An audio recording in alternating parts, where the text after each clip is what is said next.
Do you know that at least 85% of the global population has experienced weather events made worse by climate change? Hawaii's weather pattern is changing too, and food security is at stake. We still import nearly 90% of our food. We call for your kuleana, your responsibility to take action. We can do. Grow food in the garden and create food forests. Make wise choices in the grocery store. Choose sustainable building material and remind yourself daily that you act on behalf of our grandchildren's future. We are only as strong as our aina, the land. So let's stop extracting from the earth. Let's help nature restore herself. Join us in this educational series of modern and ancient techniques of regenerative living and agriculture.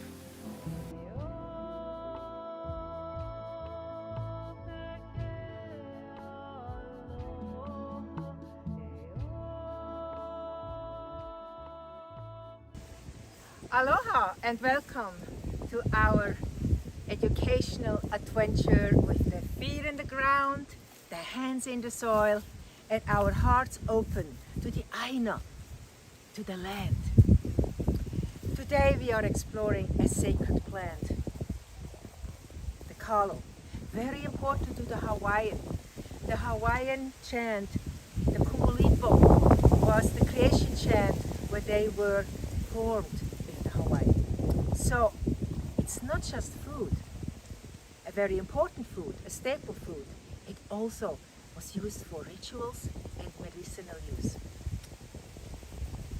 Now come with me and explore what we can do with this very important plant today. Okay guys, so today I wanted to share with you a little bit of information about this amazing plant that we have here. Hawaiians call it Kalo, people in the US call it TARO, people in Venezuela, my country, call it okumo. And it's a beautiful, beautiful plant. The root does an amazing job on creating the channels for bacteria, worms, and microorganisms to use to thrive and go all over the ground and move all those nutrients so the plants can really make good use out of those nutrients. So Kalo as a plant, it's great to regenerate the soil and bring Maui back to a productive and abundant place. Here, our students from all over the world learning about regenerative living. So many young people are aware about the importance of food security and want to learn how to grow their own food.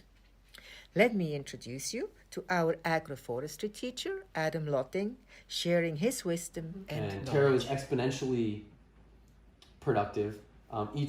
Each TARO plant, when planted, will produce anywhere between 8 and 20 keikis, or babies they call them. And so each family of TARO, each plant of TARO, after one cycle, whether it's 6, 8, or 12 months, depending on the variety, that single plant after one cycle can go and produce a whole other patch that could essentially feed a whole other family. So that level of abundance is part of the reality that the Hawaiians lived with here. And back then, there was about the same amount of people living in Hawaii as there are now. A little more now, but similar population, but they were completely self-sufficient. And they lived within a gifting economy. They didn't barter with each other. They just had so much abundance that they had to give things away. Yeah. Harvesting Kalo. All right, so as you can see, as you can see, we have lots of Kalo growing in our agroforest, which is amazing. This was a Kalo that was here on the land already before the agroforest was designed and planted. And so the idea is that we used what's naturally growing here to help promote the fertility of the agroforest. And there's a lot of history and cultural reverence for Kalo, which in English we say TARO, but native Hawaiians did not have T's or R's, or don't have T's and R's in their native language. So Kalo is what we call it. Kalo is a plant with a lot of mana, which is a lot of spirit, a lot of life force energy. and it's rich in fiber, and it's just super delicious. So when it's time to harvest kalo, we're looking for leaves that have started to shrivel, started to shrink. And we're also looking for a root that's kind of pushing itself up. And so a kalo that is ready to harvest will be pretty easy to pull out. We pre-pulled this, so it's not this easy. But we're looking for the corm. This one's actually pretty small considering how big the leaves are. Don't let the leaves fool you. The bigger leaf does not mean the bigger the corm. And the reason that this one is smaller is because it's actually started its next cycle. So you can see these shoots here are keikis, potential future kalo, the daughters and sons of this mother. So we're going to move down here as we start to process this kalo. To begin, you want to start to just pick off all of the dead or dying plant matter. Peel this off, and to pull off the roots and the shoots and put it back on bare soil as mulch. And as you continue to peel this away, you'll begin to see the corm. The corm is the root, is what we call that. And this is the huli.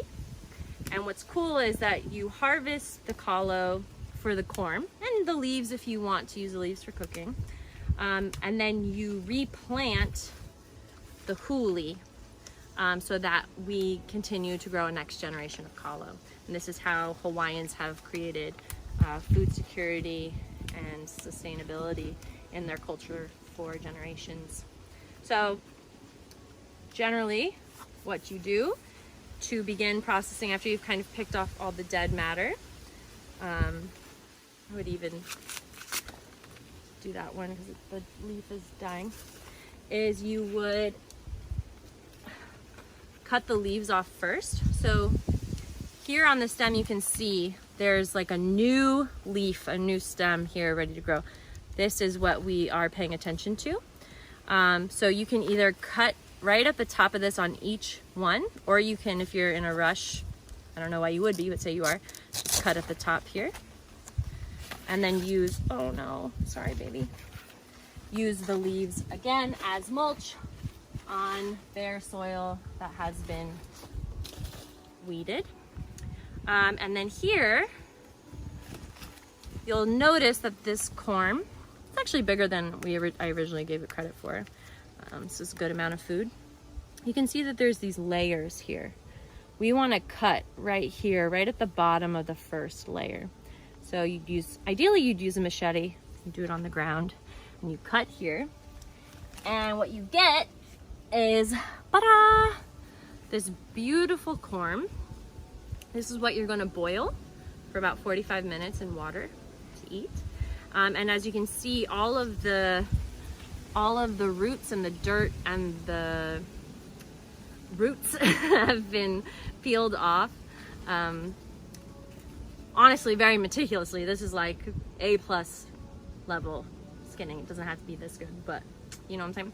And then you have your huli that you are ready to put back into the soil to grow the next generation. Now, something that's very important when harvesting and handling kalo is to always wear gloves, because the root contains a certain chemical that is like an irritant. So if you touch it without gloves, your hands will be really itchy, and they'll stay itchy even after you wash them. So it's super important to be handling them. That is also why we boil these for such a long time. It's a way to break down that chemical, and it makes the kalo soft and really fun to eat. You can also soak the kalo in cold water overnight, and that also helps to break down the chemical, the irritant. So yeah, now we're gonna go plant a huli.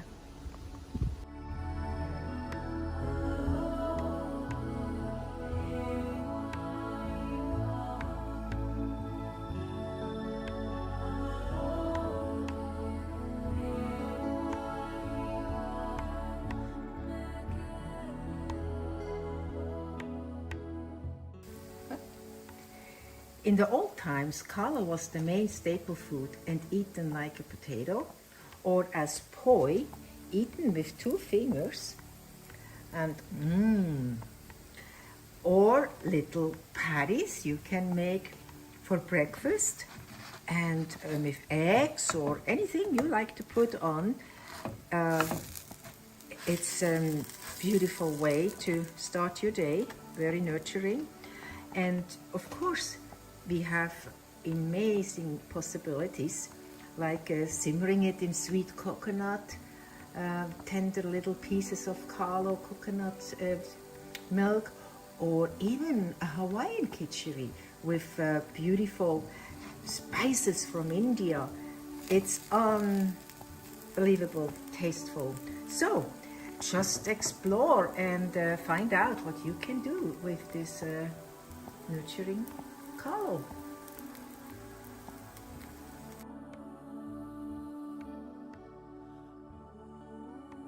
Climate change is here.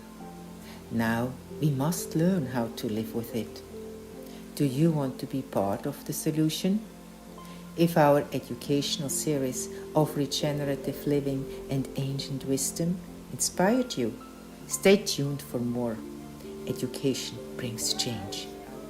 Your donation to Food Security Hawaii helps revitalize the earth, inspires people to grow their own food, and empowers our community with self-sufficiency.